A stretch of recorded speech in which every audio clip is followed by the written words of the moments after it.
Hello everyone, this is अंकुर दुबे। तो आज की जो वीडियो है, मैं बेसिकली इस टॉपिक पे बात करना चाहता हूँ कि जिनको इंग्लिश बोलनी है और उनको ग्रामर का इतना आइडिया नहीं है। क्योंकि ऐसा नहीं हो सकता कि ग्रामर आपको बिल्कुल भी ना आती हो और आप इंग्लिश बोल पा रहे हैं।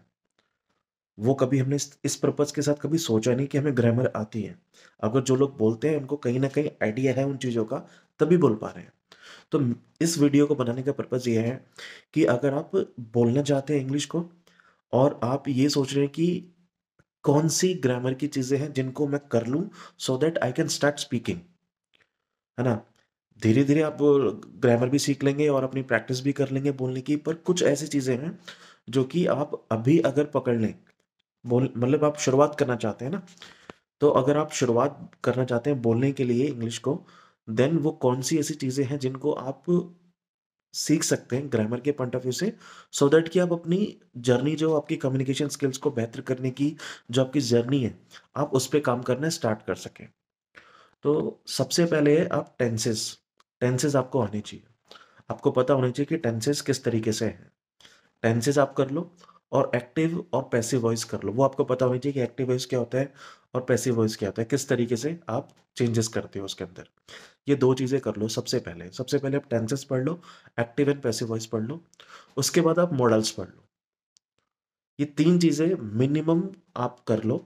मिनिमम मैं बोल रहा हूँ, tenses, active and passive voice और मॉडल्स।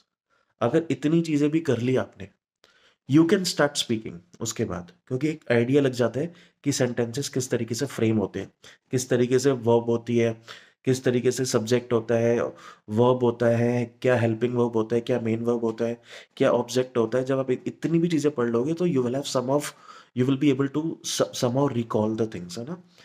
तो एक तो ये चीज़ होगी। अच्छा, पैसिव वॉइस क्या है कि आपको एक डिफरेंट एंगल समझ में आएगा कि किसी भी बात को एक डिफरेंट तरीके से भी कैसे बोला जा सकता है ना।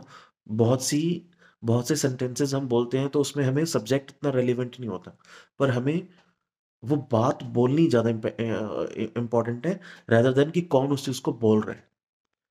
तो वहाँ पे फिर पैसिव वॉइस की बात आती है। तो एक एक एक डिफरेंट चीज़ है, एक टेंसेस सीखना और एक्टिव पैसिव वॉइस सीखना, और उसके बाद मॉडल सीख लें। ये 3 चीज़ें कर लो। मॉडल्स में क्या है कि वो एक डिफरेंट चीज़ है ना? जो आपको टेंसेस टेन हालाँकि पैटर्न सेम पैटर्न पे चलता है। वही सब्जेक्ट है, वही वर्ब है और वही ऑब्जेक्ट है, लेकिन एक मॉडल्स क्या है? मॉडल्स भी आपको एक तरीके से एक हेल्पिंग वर्ब ही हुआ, एक मॉडल भी एक तरीके से क्या हुआ? Helping verb. लेकिन वो एक नई चीज़ आपको बोलने में हेल्प करेगा कि आप एक डिफरेंट, मतलब जो आपको बिल्कुल ही आइडिया नहीं है वो आपको मॉडल्स, जैसे जो टेंसेस हैं, टेंसेस में तो क्या है कि आपको ये आइडिया लग रहा है कि मैं प्रेजेंट, पास्ट और फ्यूचर किस तरीके से हो रहा है ना। इनडेफिनिट, फिर कॉन्टिन्यूस, फिर परफेक्ट और परफेक्ट कॉन्टिन्यूस, वो सारी चीज़ें आप पढ़ोगे। लेकिन मॉडल्स में क्या है कि एक अलग ही चीज़ आप सीखोगे कि भी where you can use can, could, may, might, है ना, शुड, वुड, वो सारी चीज़ आप पढ़ोगे तो आपको एक आइडिया लग जाएगा मोटा मोटा, कि आपको एक कॉन्फिडेंस आ जाएगा इतनी चीज़ें पढ़ने के बाद। जब आप टेंसेस कर लोगे, जब आप एक्टिव एंड पैसिव वॉइस कर लोगे और जब आप मॉडल्स कर लोगे, तो आपको एक आइडिया लग जाएगा कि हाँ यार, मैं इंग्लिश, अब मेरे को थोड़ा कॉन्फिडेंस आ रहा है, और उसी को यूज़ करके आप अपनी जो स्पीकिंग की जर्नी है उसको शुरू कर सकते हो। अच्छा, स्पीकिंग की जर्नी में भी मैं यहाँ पे थोड़ा सा बता दूं कि इनिशियली अगर आप नहीं बोल पा रहे, बाई एनी रीजन, आपके अंदर कॉन्फिडेंस नहीं आ रहा या आप सेंटेंसेस नहीं बना पा रहे, एनी पर्टिकुलर रीजन, तो आप एक काम करो, इन तीन चीज़ों को पहले आप एक बार गो थ्रू कर लो, देख लो। आपको आता भी है, एक बार फिर से देख लो। अगर आपको tenses, active and passive voice आता है, आपको मॉडल्स आते हैं, एक बार फिर से देख लो कि कहाँ पे क्या होता है। क्योंकि टेंसेस में कहीं वर्ब की फर्स्ट फॉर्म है, कहीं सेकंड फॉर्म है, कहीं थर्ड फॉर्म है ना। टाइम के हिसाब से फिर हेल्पिंग वर्ब भी चेंज हो रही है। इसी तरीके से एक्टिव एंड पैसिव वॉइस में भी वहाँ पे वर्ब की थर्ड फॉर्म ही आती है, लेकिन वहाँ भी आपकी जो हेल्पिंग वर्ब है वो चेंज हो रही है। काफ़ी काफ़ी चीज़ें चेंजेस हैं, तो उसकी प्रैक्टिस करनी बहुत इंपॉर्टेंट है। सिर्फ देख लेना ऊपर ऊपर से सफिशिएंट नहीं होगा। एक्टिव एंड पैसिव वॉइस जब आप पढ़ोगे तो सिर्फ देख लेना, अच्छा इसमें ये होता है, इसमें ये होता है, दैट इज नॉट सफिशिएंट। आपको रिवर्स करना पड़ेगा। For example, act passive voice का सेंटेंस है, then try to make it in active voice. अपनी तरफ से सब्जेक्ट लगा के उसको बनाने की कोशिश करो कि इसका एक्टिव क्या है, एक्टिव का पैसिव क्या है। इस तरीके की अगर प्रैक्टिस कर पाओगे तो that is going that this is something which will give you confidence.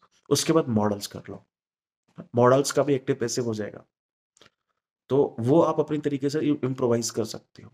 इतना आप करोगे तो दिस दिस इज समथिंग जो कि आपको डेफिनेटली एक कॉन्फिडेंस देने वाला है। और एक बार आपने ये कर लिया एंड फिर आप अपनी स्पीकिंग की जर्नी शुरू करो, है ना। बर्डन नहीं लेना होता, ये नहीं सोचना होता कि यार मेरा मतलब कितने दिन में, ये क्वेश्चन मत पूछना है किसी से यार मैं कितने दिन में कर लूंगा, ये इनवैलिड क्वेश्चन है। ये इट्स ए डेली जर्नी और आप इसको एंजॉय करो कि अपनी स्पीकिंग की जर्नी को, क्योंकि ये एक ऐसी चीज नहीं है कि आपने कुछ टाइम दे के कर लिया, ये आपको करते ही रहना है, करते ही रहना है। तो करते करते में ही आपको आ जाएगी। इट इज नॉट लाइक कि एक एक एक पर्टिकुलर टाइम देना उसके लिए, नहीं, आपको ये माइंड में ही होना चाहिए कि यार मुझे इंग्लिश पे काम करना है, तो मैं डेली कुछ ना कुछ करता रहूंगा। वो आपको हेल्प करेगा। तो मैं आपको ये बता रहा हूँ कि अगर आपने अभी तक सोचा ही नहीं है, अभी तक आपको फील नहीं हुआ है, पर अब आपको फील हो रहा है कि नहीं यार मेरे को अपनी इंग्लिश को सही करना है, मेरे को कम्युनिकेशन स्किल्स पे काम करना है, आपको ये फील हो रहा है। ग्रामर सीख के तो कहीं नहीं जाना, लेकिन क्योंकि आप कहीं भी कुछ भी कर रहे हो, आप कॉर्पोरेट में हो, अपना कोई बिजनेस कर रहे हो, आप किसी सर्विस इंडस्ट्री में हो, आप मैन्युफैक्चरिंग में हो, आप किसी क्लाइंट से डील करते हो, आप फॉरेनर्स से बात करते हो, कुछ भी करते हो और आपको फील होता है कि यार मेरी कम्युनिकेशन स्किल्स उस लेवल की नहीं है, that is not up to the mark, then तब मैं आपको बता रहा हूँ कि आप किस तरीके से शुरू कर सकते हो उसको, मतलब उसको इम्प्रोवाइज कर सकते हो, किस तरीके से आप अपनी कम्युनिकेशन की जर्नी को जिसे कहते हैं ना बेहतर बना सकते हो। तो स्टार्ट विद द टेंसेस, पहले इसका भी इंपॉर्टेंट है, इसका बहुत ज़्यादा इंपॉर्टेंस है। अगर कोई कहता है जी टेंसेस नहीं करने, एक्टिव पैसिव नहीं करना, मॉडल्स नहीं करना, तो कुछ नहीं करना, तो बोलना भी नहीं है फिर। लेकिन अगर बोलना है तो फिर सारी चीज़ें करनी है, और मज़ा ही उसी का है। नॉलेज के साथ बोलने का मज़ा कुछ और होता है। रट रट के बोलने पे वो ना आपको कॉन्फिडेंस आएगा ना सुनने वाले को आएगा। So start with the tenses, once you are confident move to the active and passive voice, उसके बाद मॉडल्स भी कर लो। तीनों चीज़ें करने के बाद now you have a chance to speak. अभी आपको बोलना ट्राई करना पड़ेगा। उसके बाद भी अगर नहीं बोल पा रहे, तो आप पैराज लिखना शुरू कर दो। पेन एंड पेपर लो और डेली कुछ ना कुछ लिखना शुरू करो, और वो जो लिखा हुआ पोर्शन है, स्टार्ट स्पीकिंग आफ्टर राइटिंग। आपने लिख लिया, for example you have written down one page of anything, whatever the interest you have, be it cricket or entertainment movies, or any sort of hobbies, you have, you start writing it. Any particular topic relating to that hobby, you write on a piece of paper, and once it is done, then you can start speaking. You have to just read it. ये करो 30 days तक। उसके बाद आपको बोलने की जो शुरुआत नहीं कर पा रहे ना आप, वो शुरुआत हो जाएगी इन जस्ट 30 days। 30 days आप कहोगे यार अब मेरे को लिखने की जरूरत नहीं है, अब मेरे पास टॉपिक है और आई कैन स्पीक। ये मैं तरीका बता रहा हूँ।